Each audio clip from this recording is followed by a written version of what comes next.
Good morning and hello. This is going to be a different video. This is all about books. This is what I read in July. Now let's just start. I've never done one of these types of videos before, so here we are. I will have the book that I am reading right here. So I will keep that on the screen for you as I go along. And I am reading about the book on my Fire Android thing here from Amazon. The first book I read in July was The Paper Palace. This got a 3.77 rating on Goodreads. I need to put on some glasses. This was written by Miranda Cowley Heller. It was a Goodreads Choice Award for nominee for Reader's Favorite Fiction in 2021 and nominee for Reader's Favorite Debut Novel in 2021. This is a literary fiction romance summer book. It came out July 6th, 2021.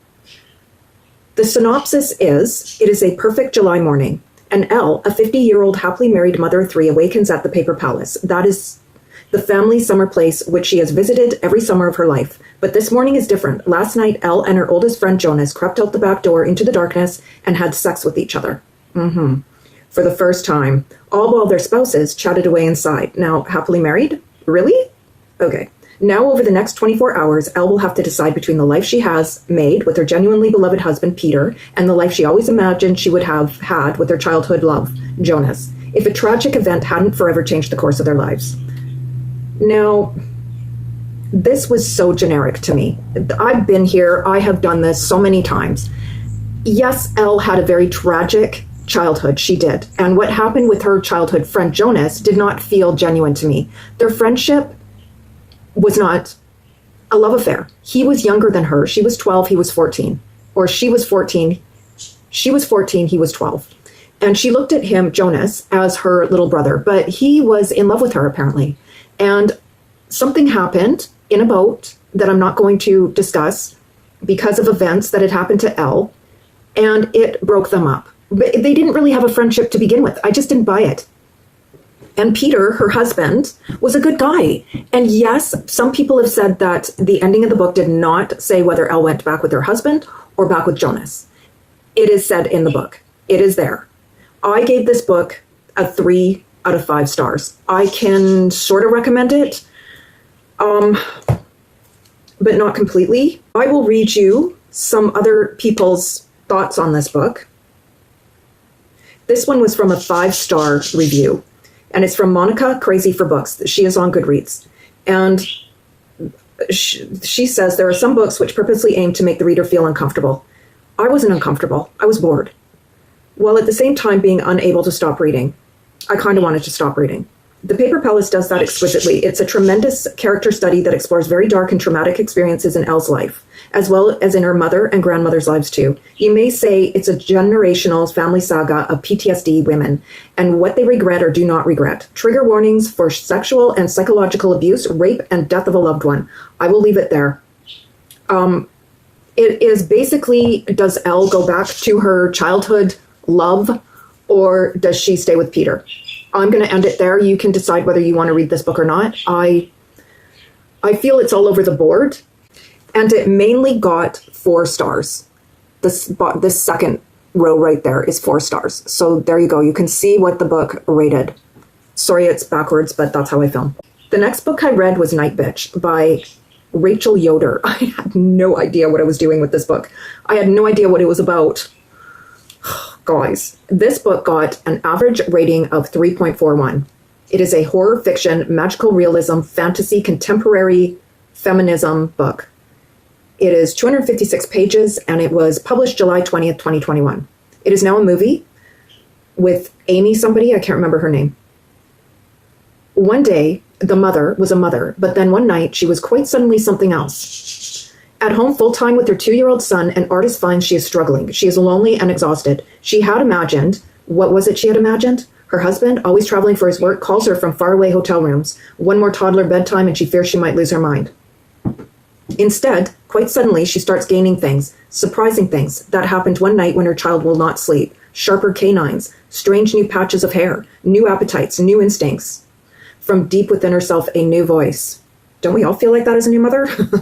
With its clear eyes on contemporary womanhood and sharp take on structures of power, Nightbitch is an outrageously original, joyfully subversive read that will make you want to howl in laughter and recognition.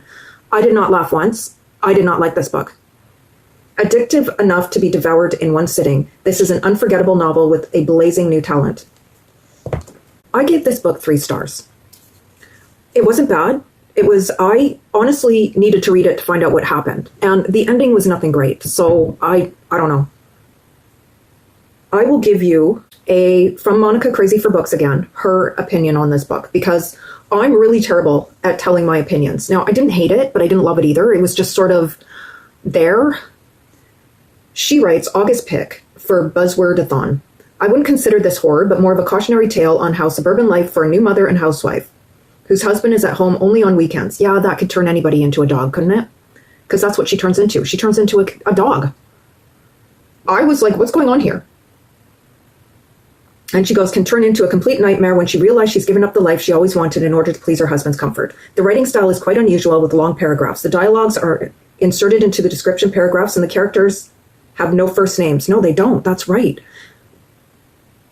They're referred to as the mother, the husband, and the boy. The story plays with what's real and what's inside the mother's mind in a nonsensical style reminiscent of Mona Awad's, but without the characteristic comic relief and sarcastic tone of Bunny. It's clear this woman goes through a life-changing internal and external process, which, whether if she's really transformed into a dog by the end of that's a metaphor, it's really up to the reader to decide. Yeah, there's a trigger warning in here about an animal. I will not give that away, but if you do not like horror with animals, you will not like this book. Honestly, this book irritated me.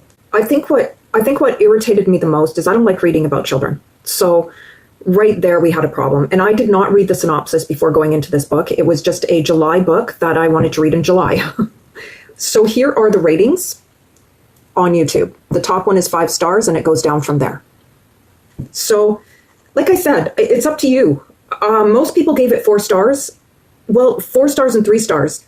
They're tied for 31%. I don't personally recommend it, but you may want to read it. Next is The Rainmaker by John Grisham. This got a 4.02 rating on Goodreads. It's a thriller, fiction, mystery, suspense. In The Rainmaker, John Grisham tells the story of a young man barely out of law school who finds himself taking on one of the most powerful, corrupt, and ruthless companies in America and exposing a complex, multi-billion-dollar insurance scam. In his final semester of law school, Rudy Baylor is required to provide free legal advice to a group of senior citizens, and it is there that he meets his first clients, Dot and Buddy Black. Their son, Donnie Ray, is dying of leukemia, and their insurance company has flatly refused to pay for his medical treatments. While Rudy is at first skeptical, he soon realizes that the Blacks really have been shockingly mistreated by the huge company, and that he just may have stumbled upon one of the largest insurance frauds anyone's ever seen, and one of the most lucrative and important cases in the history of civil litigation. The problem is, Rudy's flat broke, has no job, hasn't even passed the bar, and is about to go head-to-head with one of the best defense attorneys and powerful industries in America. I gave this 3 stars. This was not John Grisham's best novel. I liked it. It just didn't live up to John Grisham's status. If I can say, I was kind of bored. I did like Rudy Baylor. I did. I liked him. I will give you Baba's 3-star rating. Newly qualified lawyer Rudy Baylor can't get a job for love or money, so he tries another route into his chosen profession by seeing if he can get a good case. He gets lucky and finds himself representing a poor working family that had been maltreated by an insurance company. Yes, that did happen. I did sympathize with that. Can one recent graduate take on big insurance? Can Rudy be a rainmaker for the disenfranchised family? If anyone can tell an interesting way that this could be done, it's Grisham. So Rudy does get the case for Dot and her husband and the young man that is dying. What was his name again? For Donnie Ray. It was a sad novel, and it went through a lot of ups and downs, and there was some in there that it was like him falling in love with this woman, and it veered. It's like, where are we going here? But like I said, I didn't hate it. It was published April 1st, 1995, and it is 576 pages. I do recommend it. If you're new to reading, this is a great read, honestly. Here are the ratings. So 34% 5 stars and 38% 4 stars. I agree with that. I gave it 3 stars because I've read better. That's it. The next book was Alchemised. This was from Senlin Yu. It got an average rating of 4.30 on Goodreads. This was a romantasy, dark romance fantasy book. It is 1,030 pages. It was 36 hours on audio. I did not like this book. I gave it 2 stars. 1 star is if I DNF it, but I didn't DNF it. I had to know how this book ended, although I regret that greatly. It was a Goodreads Choice Award. It was a nominee for Reader's Favorite Romantasy, which I don't do romance. I don't, but I do fantasy, so I overlooked that. This was for 2025. Winner for Reader's Favorite Debut Novel in 2025, and a nominee for Reader's Favorite Audiobook in 2025. It says, what is it you think you're protecting in that brain of yours? The war is over. Holdfast is dead. The eternal flame extinguished. I hated the eternal flame. I was like, get over it. There's no one left for you to save. Once a promising alchemist, Helena Marino is now a prisoner of war and of her own mind. Her resistance friends and allies have been brutally murdered, her abilities suppressed, and the world she knew destroyed. In the aftermath of a long war, Palladia's new ruling class of corrupt guild families and depraved necromancers, whose vile undead creatures helped to bring about their victory, holds Helena captive. I really liked the first part of the book. I hated the center of the book, and I really liked the ending of the book. According to Resistance records, she was a healer of little importance within their ranks, but Helena has inexplicable memory loss of the months leading up to her capture, making her enemies wonder, is she truly as insignificant as she appears, or are her lost memories hiding some vital piece of the Resistance final gambit? None of that made sense to me. To uncover the memories buried deep within her mind, Helena is sent to the High Reef, one of the most powerful and ruthless necromancers in the New World. Trapped on his crumbling estate, Helena's fight to protect her lost history and to preserve the last remaining shreds of her former self is just beginning. For her prison and capture of secrets of their own, secrets Helena must unearth without whatever the cost. Yeah, her captor was her ex-lover. Oh, I shouldn't have said that. That's a bit of a spoiler review. What I said, okay, I loved Chimera, the wolf dragon, enough said. P.S. audiobooked this, so I got the creature's name wrong. Blame it on me not being able to pay attention to this book to save my life. And that is about it. I gave it 2 stars. I'm not going to go on about this book. I didn't like it. Here is what Goodreads thought. They liked it. Look at those 5-star ratings. It was 56% 5 stars. Guys, it was too long. I couldn't relate. There were too many alchemists and unchemists and alchemists. There was just too much. I didn't like it. What are you going to do? I know my reviews are not very polished. I will get better. This is my first time doing this. So if you're still here, thank you. Okay. The next book I read, I really liked this. I did. It is a take on Beauty and the Beast. And honestly, I've never read Beauty and the Beast. This is Bryony and Roses by T. Kingfisher. This got an average rating of 4.06 on Goodreads. It is a fantasy romance retelling fairy tale of Beauty and the Beast, like I said. It is 224 pages, and it was first published May 18th, 2015. Now, the reason I read this is because I like this author. So this was an author that I wanted to read. This book was good. I really enjoyed it. It was lighthearted. It was fun. It was just exactly what I needed. Bryony and her sisters have come down in the world. Their merchant father died trying to reclaim his fortune and left them to eke out a living in a village far from their home in the city. But when Bryony is caught in a snowstorm and takes refuge in an abandoned manor, she stumbles into a house full of dark enchantments. Is the beast that lives there her captor or a fellow prisoner? Is the house her enemy or her ally? And why are roses blooming out of season in the courtyard? Armed only with gardening shears and her wits, Bryony must untangle the secrets of the house before she or the beast are swallowed by them. Honestly, guys, this is worth reading. It was really good. My review was adorable. I loved it.